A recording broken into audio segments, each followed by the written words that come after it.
Jumpa lagi bersama kita dari bidang pewartaan dan media KKIHK 2026. Kita akan mengadakan kampanye Hari Komunikasi Sedunia, menjaga wajah dan suara manusia.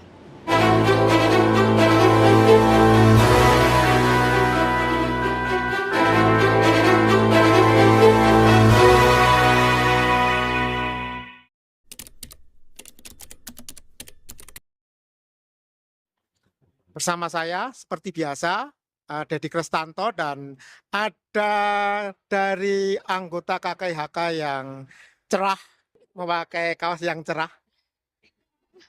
Mbak Ketut atau Ibu Ketut. Saya saya memanggil Mbak Reta. Mbak Reta, harusnya kamu Ibu. Oke, Hari Komunikasi Sedunia yang sebenarnya menjadi misi dari Bapak Paus Leo ke-14 itu adalah sangat dekat dengan perjuangan para pekerja atau buruh atau migran.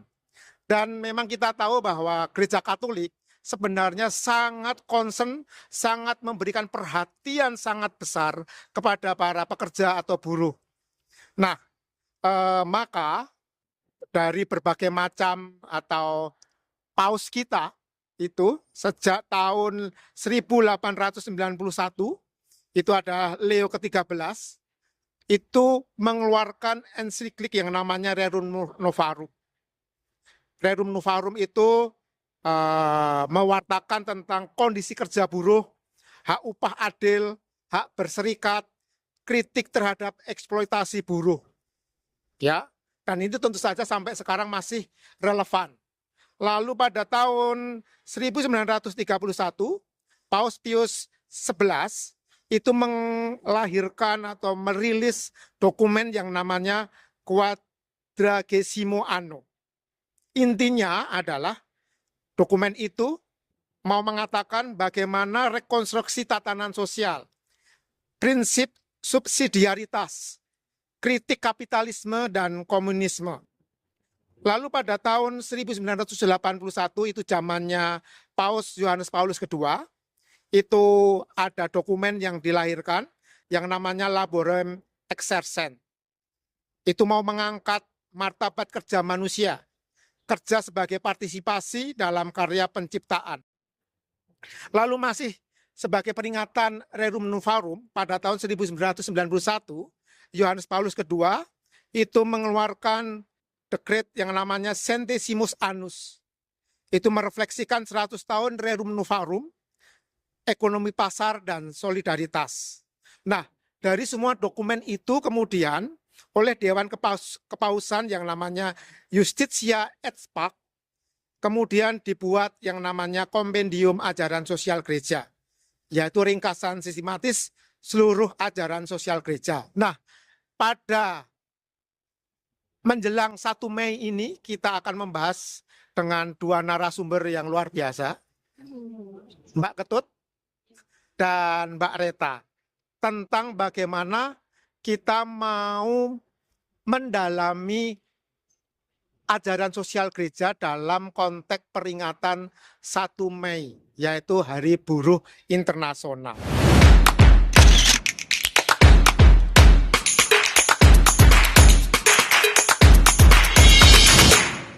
Nah, pertanyaan pertama, Ibu Ketut atau Mbak Reta? Mbak Ketut. Mbak Ketut itu. Oke. Pertanyaan introduksi dulu. Mbak Reta dulu sudah berapa lama di Hong Kong dan sebagai pekerja migran dan menjadi pengurus KKIK? Baik, perkenalkan. Nama saya panjangnya Margareta Soekarni dan saya di KKI ini dipanggil Reta. Saya berangkat dari Indonesia ke Hong Kong itu tahun 2002. Wow, sudah lama. 2002. 24 tahun. Berarti saya di sini sudah 24 tahun. Dan 24 tahun itu saya nggak ganti majikan ya, Pak Dedi. Karena yang 4 tahun memang di rumah nenek, terus akhirnya anaknya menikah, terus punya anak, akhirnya aku di tempat anaknya sampai sekarang, sampai anak yang saya asuh ini lulus kuliah. Oke, nah itu pengalaman panjang sebagai pekerja migran. Nah, kalau kita mengingat Mbak Reta, tadi dalam laboran exercens, ya, laborem exercens, itu peringatan dari ensiklik yang dikeluarkan oleh Paus Yohanes Kedua, itu kan menghargai bagaimana kerja itu adalah partisipasi kita dalam penciptaan dan sarana pengudusan. Bagaimana Mbak Reta mengalami rutinitas kerja yang hampir 24 tahun, tidak pindah majikan, itu bisa menemukan itu. Bahwa saya merasa dikuduskan, merasa sebagai bagian dari partisipasi dari karya Allah sendiri dengan bersama majikan. Gimana menurut Mbak Reta pengalamannya? Oke, pengalaman itu memang awalnya nggak mudah ya, Pak Dedi. Nggak mudah awalnya itu ibaratnya yang nggak tahu apa-apa dari kampung, nggak pernah kerja di mana-mana, langsung terbang ke Hong Kong, langsung beradaptasi dengan ini negara orang yang bahasanya itu nggak ngerti gitu kan. Walaupun waktu itu belajar tapi nggak seitulah.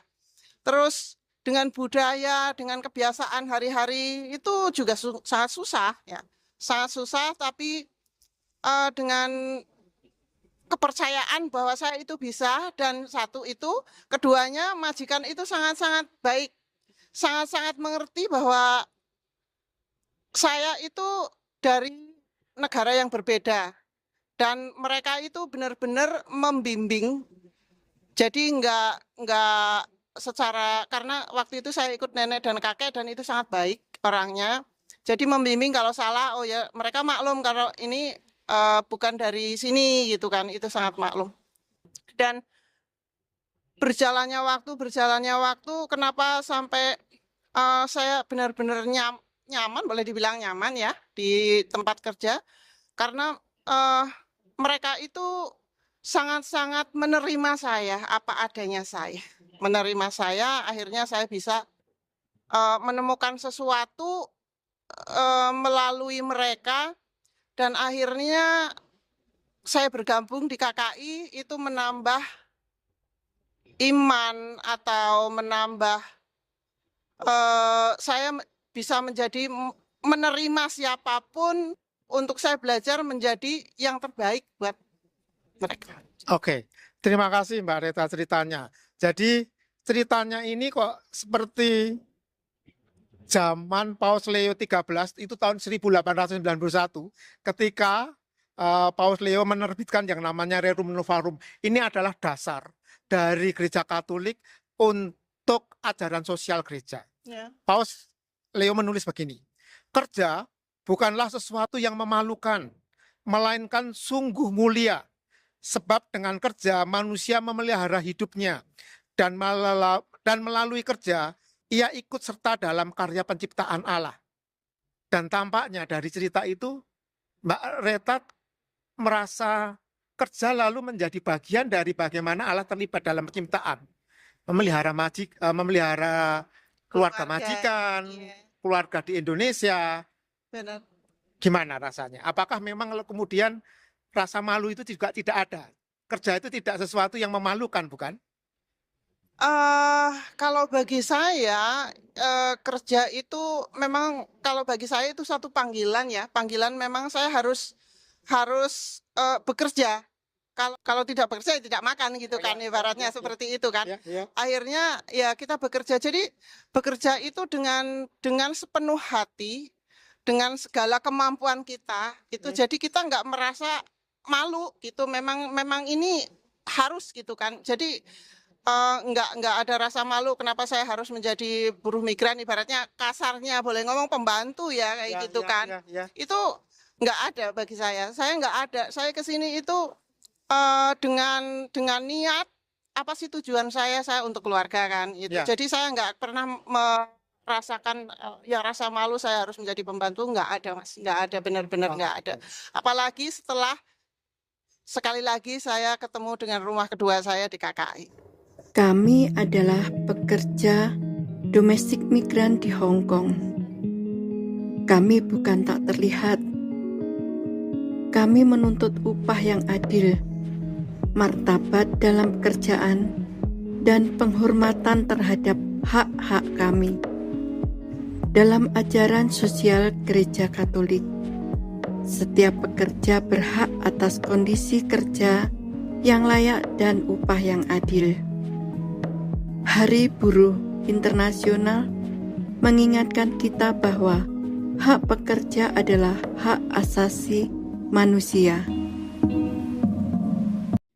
Saya akan melanjutkan ke Ibu Ketut yang lebih muda. Tahun berapa kamu ke sini? Tahun berapa? Kelihatan tua sekali.